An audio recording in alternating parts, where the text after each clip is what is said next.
The first time Ethan broke my heart. He did it with champagne on his breath and a smirk that could kill. The second time, he came back with tears in his eyes and a ring in his hand. I didn't know which one hurt more. It had been 3 years since that night, the night he left me standing in the rain outside his penthouse, soaked to the bone, holding my suitcase and a love that apparently wasn't enough. Back then, Ethan was the golden boy of Manhattan. Son of a billionaire, CEO in training, the kind of man who never heard the word no. I was just a nobody, a freelance photographer hustling to survive, living off caffeine and the naive belief that love could bridge the gap between our worlds. We met again by accident, or maybe fate was just cruelly poetic. I was covering a charity gala for an art magazine when I saw him across the ballroom. Time slowed. His eyes caught mine, and suddenly I was 22 again, heart racing, chest tight, remembering the warmth of his hand on my back and the coldness of his goodbye. Ethan looked different, still devastatingly handsome, but softer somehow. The arrogance that once lived in every inch of him was replaced by something raw guilt. Maybe. Or longing. "Noah," he said, voice low but clear, the way it used to be when he whispered my name against my neck. "You look incredible." I wanted to tell him he didn't get to say that anymore, that he lost the right to look at me like that. But my throat tightened. Words stuck somewhere between anger and old love. "Didn't expect to see you here," I managed, pretending to focus on my camera. He smiled, that same damned smile that used to make my world tilt. "I didn't expect you'd still avoid champagne." I froze. Of course he remembered. That stupid detail from our past, how I hated the smell of it because it reminded me of his father's parties, of how small I felt in a room full of people who looked down on me. The night went on, and though I tried to ignore him, Ethan's presence clung to the air like perfume. Every time I raised my camera, I caught him in the frame laughing with guests, adjusting his cufflinks, sneaking glances my way. Later, when the lights dimmed and the crowd thinned, I found him on the terrace. New York stretched out beneath us, endless and electric. He turned as I stepped out, a hint of nervousness flickering in his eyes. "I've thought about this moment for years," he said softly, "about what I'd say if I ever saw you again." I scoffed, arms crossed. "Let me guess something about how you've changed?" He nodded, almost shyly. "And how sorry I am." I laughed, but it came out bitter. "You don't get to be sorry now, Ethan. You walked away when I needed you most.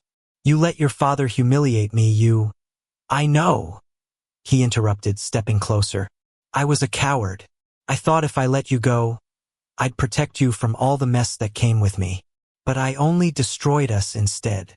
The city noise filled the silence between us, sirens, horns, the hum of life below. I wanted to hate him, to walk away and never look back. But standing there, looking into those familiar eyes, I realized the ache in my chest never really left. "Do you still love me?" he asked, voice barely above a whisper. My heart clenched. God, how easy it would be to lie, to say no, to walk away clean. But I couldn't. "I don't know," I said finally. "You broke something I don't know how to fix." He reached into his pocket, pulling out a small velvet box. My breath hitched. "Then let me spend the rest of my life trying." For a moment I didn't move.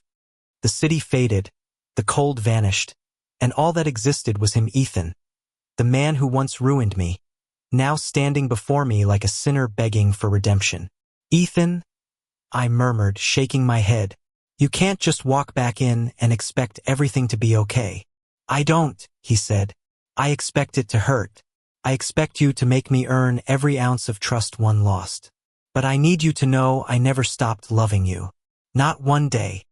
His voice cracked, and that's when I saw it, the vulnerability, the rawness I'd always wished for but never thought I'd see.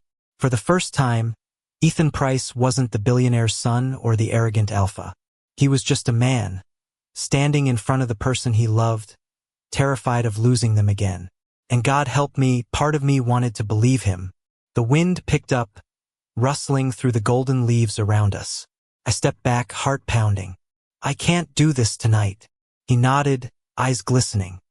"Then I'll wait, as long as it takes." As I walked away, I felt his gaze on my back, heavy, desperate, filled with everything we used to be. Maybe forgiveness wasn't impossible. Maybe, just maybe, love deserved one last chance. A week passed, then another. I told myself I was done thinking about Ethan, but every photograph I took somehow carried his shadow, a city skyline he once showed me, a cup of coffee that tasted like the mornings we shared, a stranger's laugh that echoed his. Love was cruel like that, it stayed even after you begged it to leave. Then one night my phone buzzed. A message from an unknown number. Gallery 12, Friday night. I owe you one last photograph. I almost deleted it. Almost. But curiosity or maybe hope got the better of me. Friday came with rain, soft and unrelenting. I found myself standing in front of Gallery 12, drenched, déjà vu washing over me like a ghost. Inside, the space was dimly lit, music low, walls lined with photographs. But not just any photographs. They were mine. Every shot I'd ever taken that included him, stolen moments I thought no one noticed. Ethan at the edge of a sunset, Ethan asleep on my couch, Ethan laughing in the reflection of a rain-streaked window. My breath caught. Beneath each photo, a small caption written in his handwriting. I didn't deserve the way he saw me. He loved me when I couldn't love myself. This was the night I realized I'd ruined everything. I turned and there he was. Ethan stood near the center of the gallery, wearing the same black coat from that night years ago. But this time he wasn't smiling. I wanted to show you what you meant to me, he said quietly. What you still mean. My throat tightened. You used my photos? They were all you left me with, he said. I didn't know how else to say I'm sorry. We stood there in silence, surrounded by ghosts of what we were. Why now, Ethan? I asked. You have everything, the company, the money, the life you always wanted. He looked at me, eyes dark and tired. It means nothing without you. I wanted to hate him for saying that. But the truth was, I'd waited years to hear it. I walked closer, slowly, like approaching something sacred and dangerous at once. You can't just build a gallery of apologies and expect me to fall back into your arms. I know, he said, voice trembling. But I had to try. You were my beginning, Noah. Maybe you can be my home again. Something in me cracked open. The years of resentment, loneliness, longing, they all collided, collapsing under the weight of what we'd been running from. I loved you so much it nearly destroyed me, I whispered. When you left, I stopped believing in happy endings. He stepped closer, eyes shining with tears. Then let me prove they still exist. The rain outside grew heavier, thunder rumbling like the world was holding its breath. Ethan took another step, closing the distance until I could feel his warmth, the familiar scent of cedar and memory. I don't expect forgiveness, he said softly. I just need you to know that I never stopped waiting for you to forgive me. For a heartbeat, I couldn't breathe. My fingers trembled as I reached up, brushing the collar of his coat, the smallest touch, but it felt like setting fire to history. You hurt me, I said. I know. You broke me. I'll spend the rest of my life putting you back together. The dam broke. I didn't mean to kiss him, but when I did, it wasn't gentle.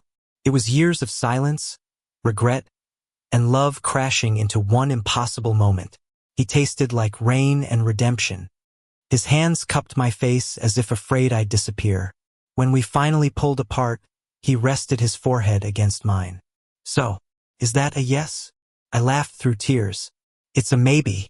Don't push your luck. He smiled, a real one this time, soft and human. I'll take maybe. Maybe's more than I deserve. The rest of the night blurred into something quiet and beautiful. We walked through the gallery together, stopping at each photo like flipping through a past we'd finally made peace with. The rain eased, leaving only the soft hum of the city beyond the windows.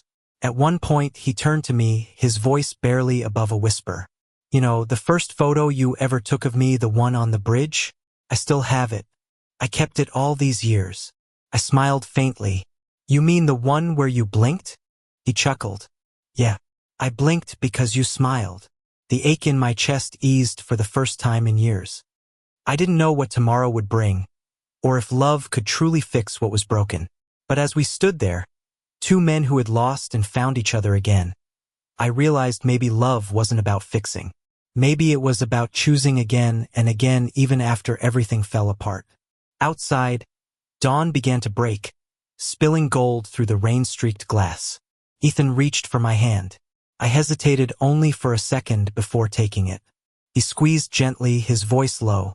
"Let's start over, Noah." I met his gaze, a small smile tugging at my lips. "We already have." And for the first time in a long time, the world felt right, messy, imperfect, but real. The kind of ending that wasn't really an ending at all. Just two hearts finding their way home again. Thank you for listening. Don't forget to like and subscribe to stay updated with the latest videos.